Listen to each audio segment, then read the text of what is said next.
gustaría que un poco nos dieseis vuestra visión de la nueva economía, si estamos muy cerca de esta nueva economía, si estamos muy lejos y qué pasos están pendientes por dar. Yo creo que estamos ya en el presente de esta nueva economía. Pero solo hay que preguntar a todos los que estéis aquí, ¿quién ha recibido un pago en USDT o en Bitcoin? O sea, creo que ya hasta aquí, lo que pasa es que la gente así más mayor no está acostumbrada a este tipo de cosas. O sea, normalmente conocemos Bizum, por ejemplo, de algunos bancos aquí en España, pero es muy normal a día de hoy ya pagar servicios en USDT, por ejemplo, que es una stablecoin que está vinculada al dólar. Muchas veces el miedo a utilizar criptomonedas por el problema de un poco la volatilidad, pero con las stablecoins esto se soluciona. Pagas en dólares, recibes en dólares. Lo que pasa es que está vinculado a un token que es una stablecoin. Entonces yo creo que está en el presente, pero aún le queda todavía camino de adopción. Bueno, eso justo lo que indicaba Víctor es muy notable, ¿no? Mucha gente no querría pagar en criptos porque piensa todavía que la volatilidad va a hacer que lo que llega al pago cueste menos, cueste más. Y el pago a día de hoy en stablecoins es una realidad.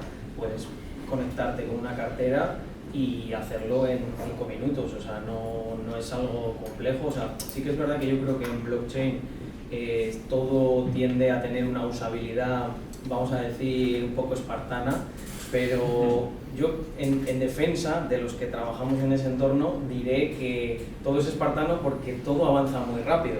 Entonces, a la que tienes una cartera que empiezas a darle su usabilidad, su interface, de repente te llega DeFi, quieres meter contratos inteligentes, quieres meter operaciones mucho más complejas y acaba pues volviéndose a complejizar, a ser más espartano, a ser menos usable. Pero yo que pues por suerte, además por principios desde hace muchos años, pues tan pronto como 2013 descubrí esta maravilla tecnológica que muchas veces me planteo si o sea, ¿quién hizo esto, no? O sea, ¿a quién se le ocurrió crear algo como Bitcoin? Además, todo ese halo de misterio que hay detrás de Satoshi Nakamoto, pues ya encima le ponen la guinda al pastel porque nunca sabremos quién estuvo detrás de esta disrupción. Y desde ese tiempo a esta parte lo que he visto es adopción. Igual no tan rápido como yo pensaba, no tan radical, porque yo cuando invertí en Bitcoin yo pensaba que la economía mundial iba a explotar, que iba a ser por rollo Mad Max, ¿no? Y tradeando con gasolina y bitcoins. Y no ha ocurrido así. De hecho, me voy aburguesando con el tiempo, a pesar de las pintas que tengo, y voy pensando que no va a ocurrir eso. Creo que el sector tradicional bueno, sector tradicional, aquí estamos entre pymes jóvenes, ¿no? Que creo que son ese puente perfecto entre lo que yo llamo sector tradicional y el sector más disruptivo. De hecho, igual hay pymes que son muy disruptivas en otros ámbitos, pues representan que va a haber una transformación, no va a haber un cambio radical como yo me imaginaba, y además creo que eso sería peor, la verdad, ahora con perspectiva, sino que va a haber esa transformación y por eso yo también creo que la New Economy está aquí. Y no solo blockchain, ¿no? También nosotros tocamos muchas cosas, por ejemplo la parte de la comunicación digital. Lo que hacemos nosotros, ¿no? Cuando nos conectamos con una cámara, ahora mismo estamos en directo, por ejemplo, en Twitch, eso antes estaba reservado solamente a las televisiones. Entonces yo creo que es el presente, es una realidad. Total. Has comentado algo súper interesante, Carlos, y es yo pensaba que se iba al mundo a tomar por saco y que solo quedaba Bitcoin y la gasolina. Es interesante que la gente sepa también que el término New Economy salió en los 2000 con las .com. Hay gente que se pensaba que iba a ser una revolución del blanco al negro, ¿no? Totalmente. Y hay dos cosas a tener en cuenta en este tipo de revoluciones. Una es la tecnología, cómo la tecnología nos está afectando, y las otras son las leyes económicas, ¿no? Entonces, hay que hacer ese balance entre ¿va la tecnología a cambiar las leyes económicas?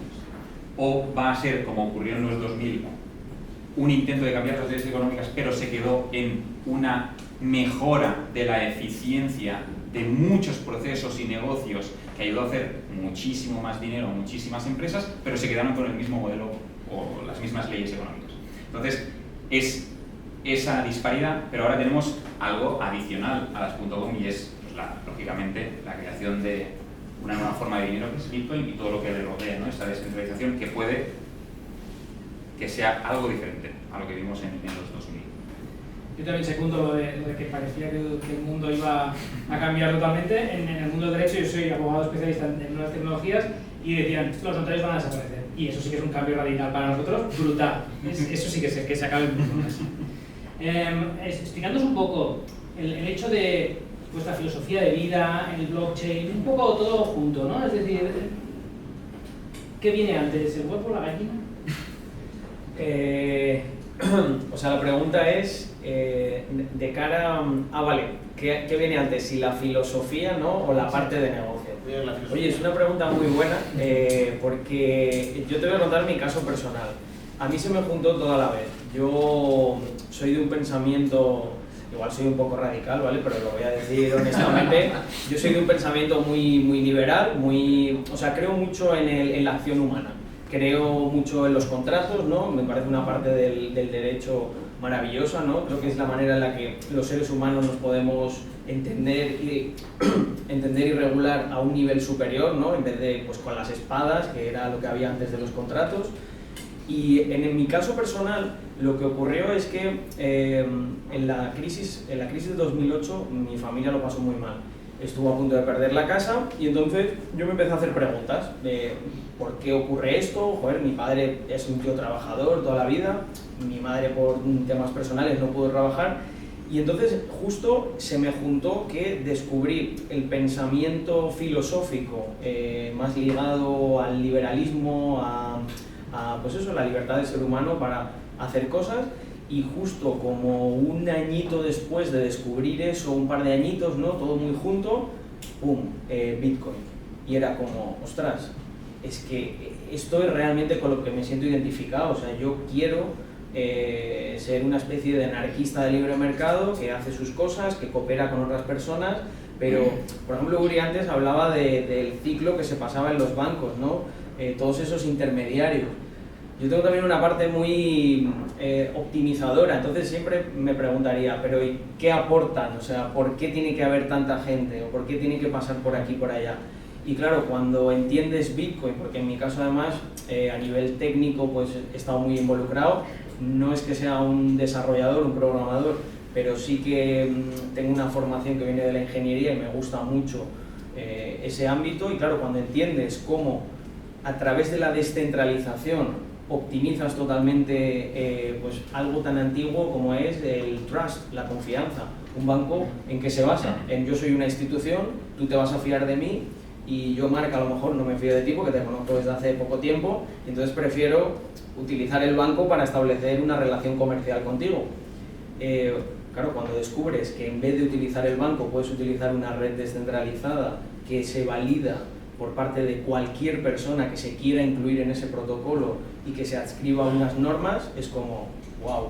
O sea, porque en última instancia, y aunque no lo parezca, el banco y las instituciones con más reputación del mundo, cuando acumulan mucho poder, tienen el incentivo de hacer algo que va a lo mejor en tu contra y en la mía.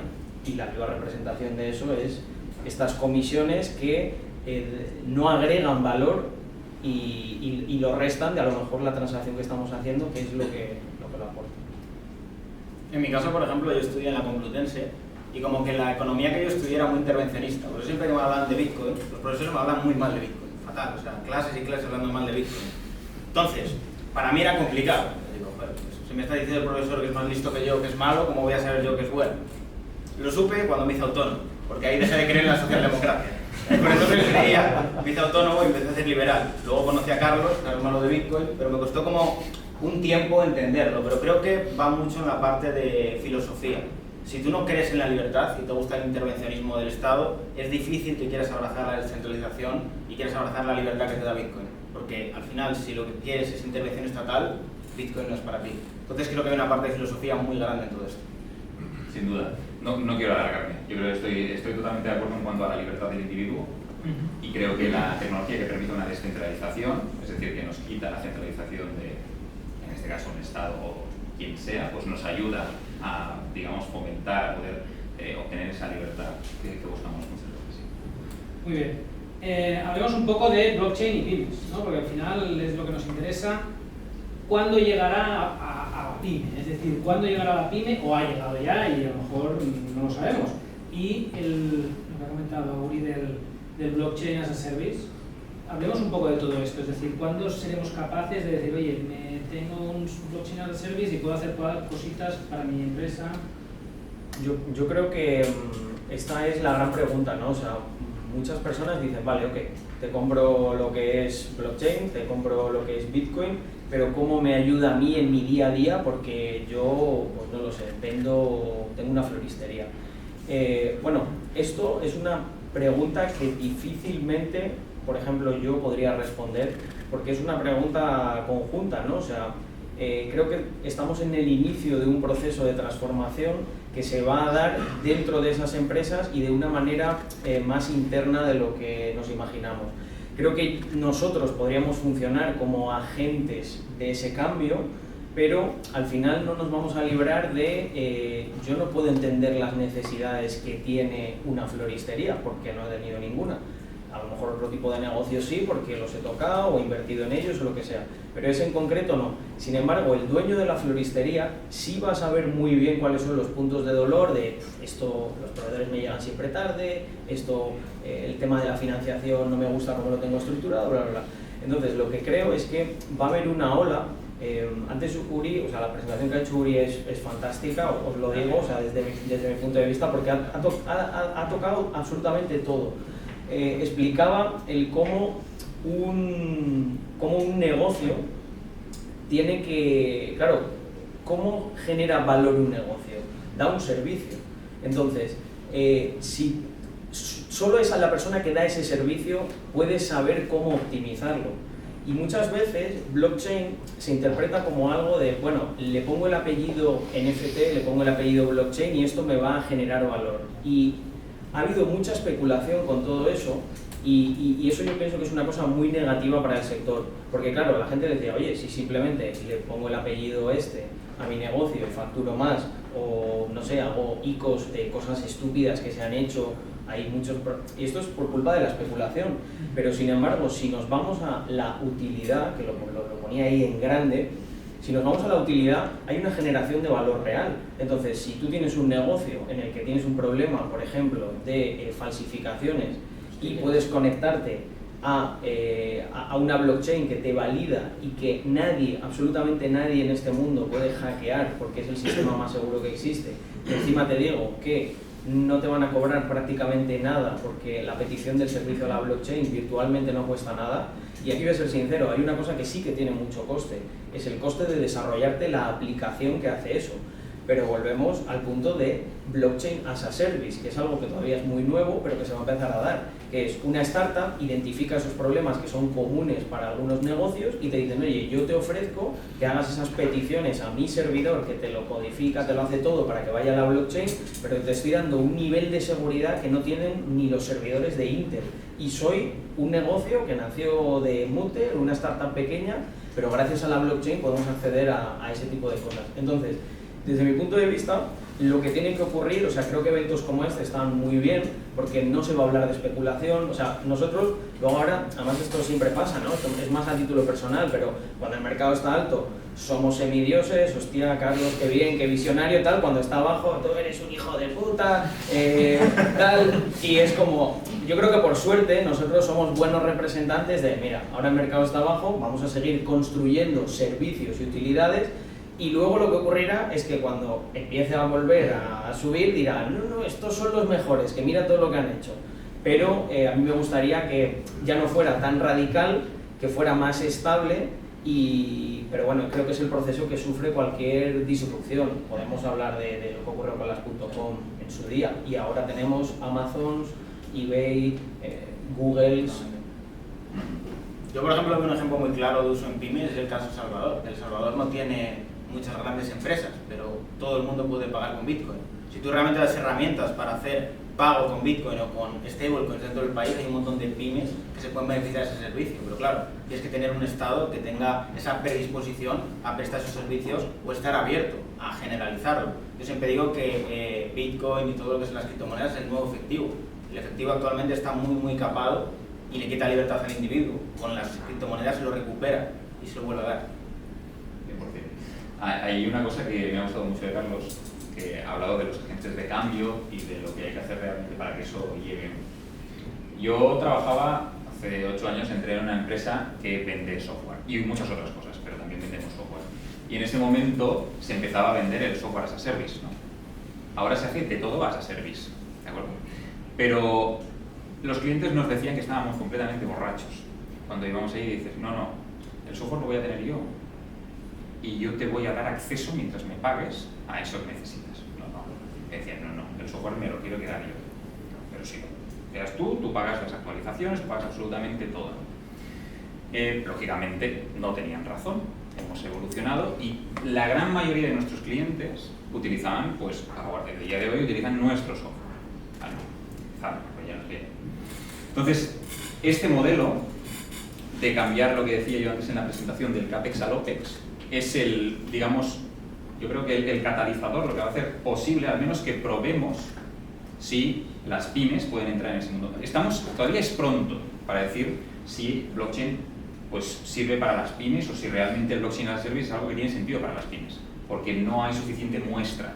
Todavía es pronto, pero estamos en el camino de probarlo. Con lo cual, agentes del cambio, vamos a probarlo y a partir de ahí a sacar conclusiones. Hablemos también un poco de... Hay un tema que a mí me gusta muchísimo, que es el tema de la consultoría de blockchain. Lo hablamos el otro día y me parece increíble. Es decir, pero al final, unes quién conoce la tecnología y quién tiene el base, ¿no? Que ahí es donde... Porque el problema es que tú puedes conocer la tecnología, pero no puedes satisfacer pains que no desconoces. Por lo tanto, yo creo que ahí hay un nicho de mercado súper bueno y súper interesante. Pero ahora hablemos un poco de lo que es la formación. Es decir, ¿qué falta? ¿Qué falta para que el blockchain desarrolle? ¿Hay conocimientos? ¿Falta algo? Yo, desde lo que nosotros vemos, yo creo que faltan muchas cosas, ¿vale? Pues yo voy a hablar de la parte que nosotros tenemos la necesidad y lo que nos falta, y es, por ejemplo, talento. Nosotros hace pues, menos de un año, bueno, esto lo habíamos hablado internamente 1000 veces, queríamos hacer cosas en blockchain, yo llevaba ya mucho tiempo, conocía muy bien los entresijos y además tenía un capital disponible para, o sea, por así decirlo, lo de blockchain quería que se reinvirtiese en servicios y en empresas de blockchain. Y al momento en que nos decidimos iniciarlo, nos dimos cuenta que era muy complicado acceder al talento técnico. Bueno, esto no es ningún secreto, cualquier empresa, esto le pasará a mucha gente, ¿no? De hostia, tengo esta idea, me gustaría desarrollarlo y de un tiempo a esta parte, como que la mayoría de ideas son aplicaciones o son cosas que se tienen que programar. Entonces hay una demanda muy bestia, pero por algún motivo, y esto daría para otra charla, ¿no? La gente percibe la programación y esa parte técnica como muy compleja y no hay suficiente talento para sobrar. Ese es el motivo por el que los desarrolladores pues, cobran muy bien, trabajan como reyes, porque normalmente es trabajo en remoto, etc.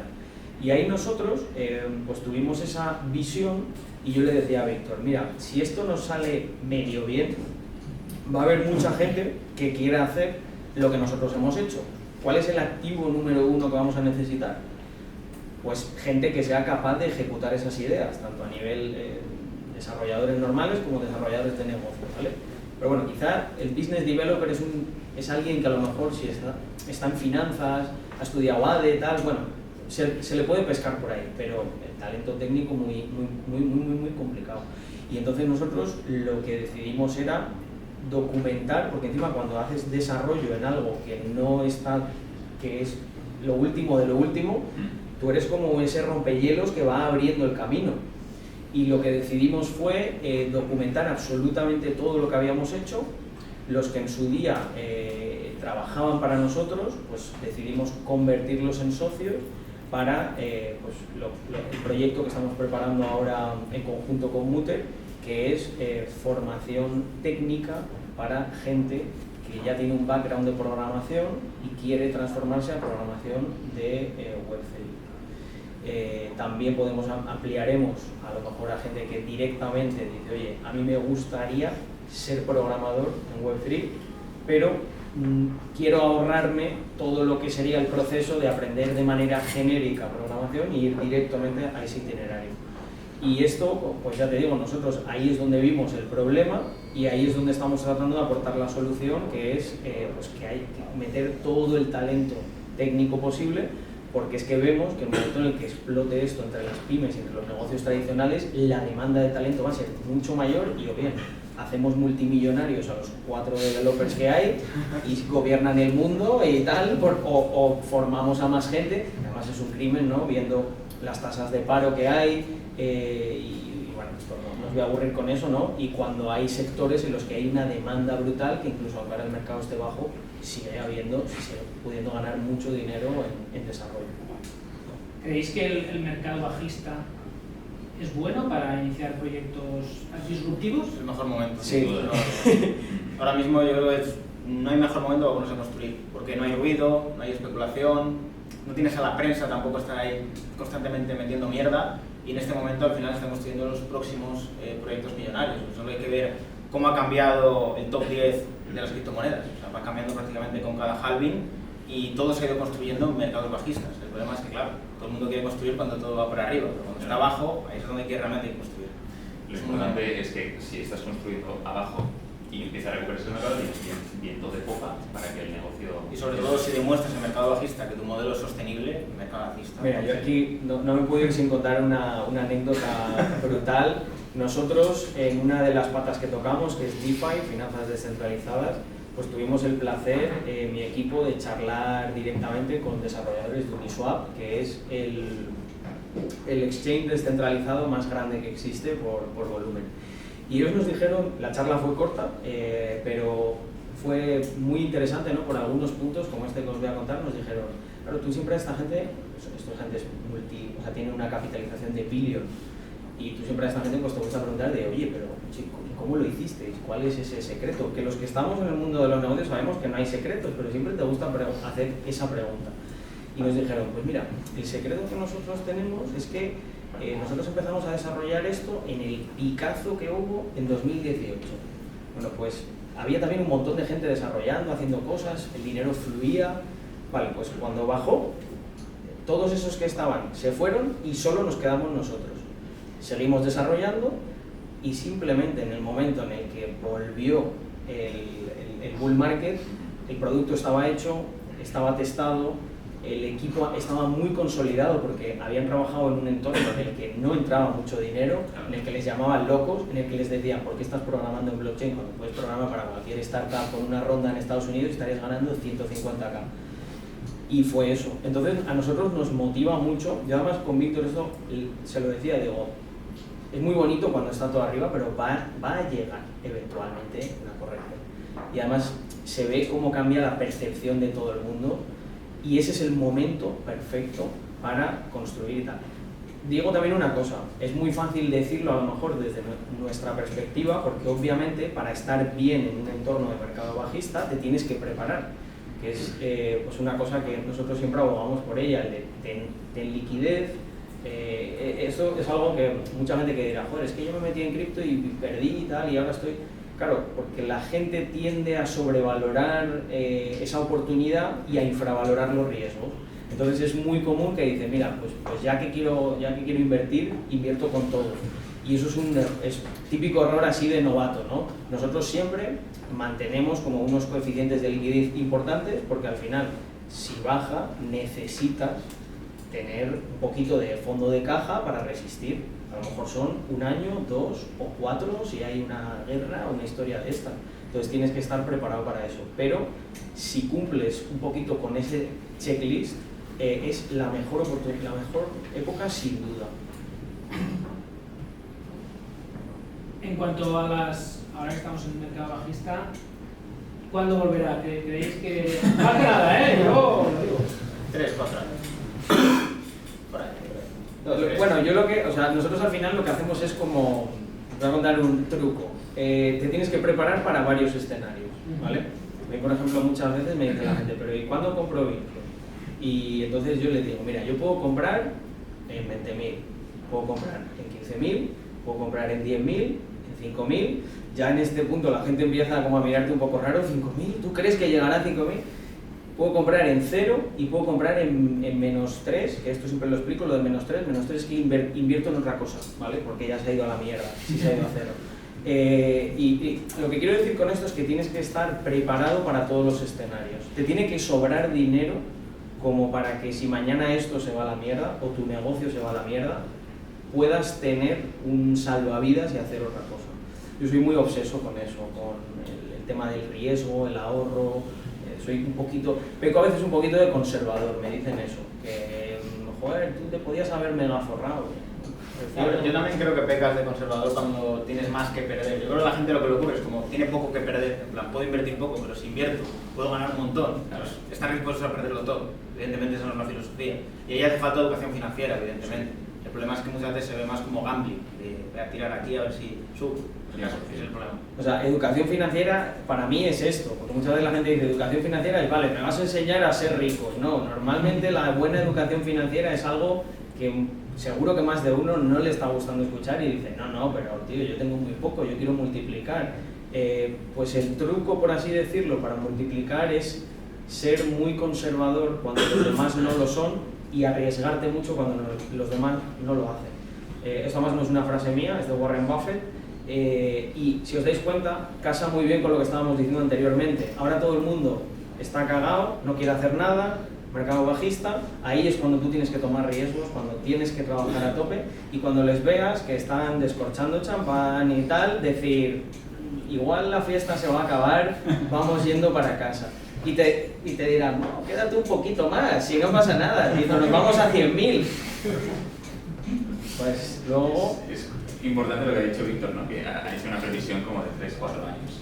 Y claro, la gente le choca mucho. O sea, dice, porque la gente me está preguntando cada día. ¿Cuándo volvemos? Claro, haciendo ya. Rollo, lo veo mañana a lo mejor hasta los 100, ¿no? Y creo precisamente que esa es la filosofía, lo que comentáis. Para que lo entendáis, gente que tiene mucho capital y que está metido en este mundo, tiene liquidez suficiente para aguantar 3-4 años. ¿Vale?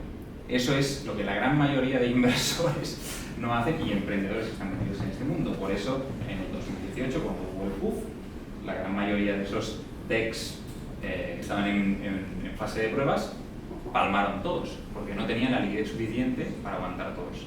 Con lo cual, yo creo que la parte de educación financiera es mucho más valiosa cuando explicas los palos que cuando explicas, no, me he forrado. ¿Vale? Cogiendo un poco el guante que lanzaba Uri con el tema del globo, ¿no? Vemos que una empresa que ha sido ciertamente disruptiva, pues ha existido cierta resistencia por parte del Estado, ¿no? A otorgar cierta cobertura. ¿Creéis que eso puede pasar lo mismo con blockchain? Es decir, imaginemos que se disparan los smart contracts, ¿vale? Y pues un smart contract decide cuando se incumple un contrato, cosa que solo la puede decir un juez, ¿vale? Entonces, ¿creéis que el Estado generará hay muchos reparos o existirá mucha resistencia o creéis que el tsunami será tal que no será capaz? Yo creo que se puede controlar un poco, pero no puedes ponerle puertas al campo en ese sentido. O sea, yo creo que los bancos, en cierto modo, están intentando como frenarlo lo máximo posible, pero por detrás están desarrollando. Están teniendo como BBVA, que tiene en Suiza servicios de criptomonedas, y están peleando con otros bancos. Están esperando a estar bien posicionados, cuando estén bien posicionados y también el Estado ponga las barreras de entrada para decir, bueno, si quieres ofrecer esto, tienes que tener esto, ahí es cuando de repente la prensa empieza a decir, oh, esto es maravilloso, ahora se puede invertir de forma segura en estos bancos y demás, porque sabemos cómo funciona. Al final los medios tienen dinero institucional, tienen también los típicos publicitadores que sabemos quiénes son y evidentemente si no te beneficia tu negocio, pues tienes que empujar al contrario. Antes Uri ha dicho una cosa muy bonita, que es que quizá esta vez es diferente, ¿no? Haciendo alusión a lo que ocurrió en la anterior disrupción con Web 2 y con todo lo de las .com. Al final es verdad que esto venía para cambiarlo todo, lo que hizo fue pues transformar, sigo pensando que es súper positivo y de hecho sin Web 2 no habría Web 3 y yo creo que esta vez las cosas igual cambian. ¿Por qué lo pienso? Porque al final, bueno, coincido con lo que ha dicho Víctor al 100%, o sea, el poder siempre va a estar en contra de aquello que puede representar aquello que no puede controlar, aquello que representa como un potencial enemigo, alguien, o sea, al final el que tiene el poder no quiere perderlo, entonces lo que va a hacer es, pues primero desprestigiar, va a utilizar un montón de artimañas, pero normalmente lo que suele ocurrir es que si ven que no pueden con esto, lo que intentarán, y creo que ese es en el periodo en el que estamos, el ejemplo de los bancos no puede ser más gráfico, ya empiezan a salir estas cosas y a verse, pero nosotros en círculos más cerrados lo que nos contaban es esto, dicen sí, o sea, a la que JP Morgan salía criticando a Bitcoin, estaba utilizando pues fondos secundarios, elementos indirectos para invertir en cripto, invertir además mucho dinero. Entonces, yo creo que esta vez va a ser diferente porque la descentralización devuelve gran parte de ese poder a las personas, ¿no? Mira, yo sé que más o menos todos los que estáis aquí entendéis cómo funciona blockchain, pero a mí es que me encanta poner el ejemplo de Napster, Emule, Kazaa, todas estas aplicaciones que utilizábamos para descargar la música. Y como yo me acuerdo que mi padre en aquella época me decía, esto se lo van a cargar y tal, y yo le decía, no, pero es muy difícil porque claro, está la música distribuida aquí, allá, aquí, allá. Pues yo creo que hemos hecho eso mismo, no con el contenido, sino con las finanzas, y entonces pues yo voy a aprovechar esta plataforma para lanzar un órdago y decir a los dirigentes y a los políticos que por qué no íbamos a poder hacerlo con el Estado y con la política, ¿no? O sea, yo creo que muchas veces pienso, ¿no?, en esos modelos de, oye, ¿y si hubiese un smart contract que gestionase, por ejemplo, los presupuestos generales del Estado? Oye, cada 6 meses decimos, estamos de acuerdo con lo que lo habéis hecho muy bien, no nos habéis subido las cuotas de autónomo, tal, estamos contentos, se abre el segundo tramo de financiación. ¿Por qué? Porque al final, cuando entras en este terreno, es muy fácil caer en yo soy de uno, yo soy de otro, yo soy intermedio, yo no sé lo que soy. Eso yo creo que es una distracción. Lo que importa y lo que hay detrás de todo esto es el dinero. Al final a mí me da igual que esté uno que esté otro, si hay una ley que te quita exactamente lo mismo, esté uno, esté otro, y no hay ningún mecanismo. Y dice, no, pero bueno, puedes votar a otro. ¿Sabes? Como, joder, nadie te cumple lo que... Claro, es como si a mí no me gusta la Coca-Cola, me obligan a tomar la Coca-Cola y me dicen, pero puedes cambiar el CEO de la Coca-Cola. Y digo, vale, pero es que no quiero tomar Coca-Cola. Entonces, creo que a través de blockchain podemos dinamizar, o sea, no vamos a vivir en una utopía, ¿no?, como a lo mejor la que yo me imagino, pero sí que creo que vamos a empezar a poder meter presión en algunas cosas, ¿no?, en el tema de cuentas públicas, transparencia, seguimiento del dinero, dónde va, por cartera. Ahí hay un buen debate porque en realidad la persona, imaginaros, ¿no?, y estoy súper de acuerdo en el tema de cuentas públicas, pero realmente la persona que está implementando blockchain en esas cuentas públicas, ¿quién es? Al final todo acaba en una persona, ¿no? Entonces dependes de la voluntad o de la buena fe de esa persona. O sea, ahí hay un debate, yo creo que muy sano, lógicamente, que dice que si la persona es corrupta o si tiene ciertos intereses y tal, va a montar los smart contracts, etcétera, etcétera, como quiere. Lógicamente todo esto va a ser público, en teoría, debería serlo, ¿no?, y todo el mundo podría verlo. Pero sí que hay un debate interesante ahí que nos daría para 7 horas más. Muy de acuerdo con lo que ha dicho Víctor, sobre todo de las puertas al campo, y yo creo que un catalizador muy importante también, van a poner todas las puertas al campo que puedan, todas las que puedan, excepto, o cesarán cuando llegue la regulación. La regulación, en mi opinión, va a ser un catalizador. El debate estará en si va a ser una regulación abusiva, si va a permitir que exista desarrollo, si no va a permitir que exista desarrollo. Ahí estará, catalizador, la regulación para realmente exista un boom. Y de repente, pues, la regulación permite que entre capital institucional, pues tendréis exposición, no lo sé, de los fondos de inversión que tenéis en el banco, si solo que vuestro banco pues acceda a un 1%, por ejemplo, de cripto, pues automáticamente estamos en un bull market de locos. Pues muy bien, acabamos ya. Última pregunta, simplemente una previsión para el 2023. Y si os parece bien, si tenéis preguntas del público, lo hacemos en la zona de pica pica para que estaremos más. Genial. Yo creo que muy mal. Muy mal. No horrible porque lo peor ya ha pasado, pero yo creo que vamos a tener un mercado muy aburrido. Muy aburrido, con algún sobresalto así puntual, pero va a parar, yo creo. En mi opinión, en cuanto al mercado estoy muy de acuerdo, en cuanto a lo que es la tecnología y la adopción, todavía estamos buscando un caso de uso masivo. Cuando las .com, la gente no sabía, no utilizaba lo que era Internet, hasta que salió el correo electrónico, una aplicación que todo el mundo dijo, hostia, esto sirve. Cuando salió Google, que le permitía navegar por Internet y utilizarlo. Entonces todavía nos falta ese caso de uso. Cuando tengamos ese caso de uso masivo, entonces la parte tecnológica de formación que comentábamos empezará a despegar en ese momento. Yo por mi lado decir que no creo que sea un año en el que vayamos a ver un boom, pero como decía antes, tienes que estar preparado para todo. ¿Que es un año malo? Pues planes de contención que te permitan estar tranquilo.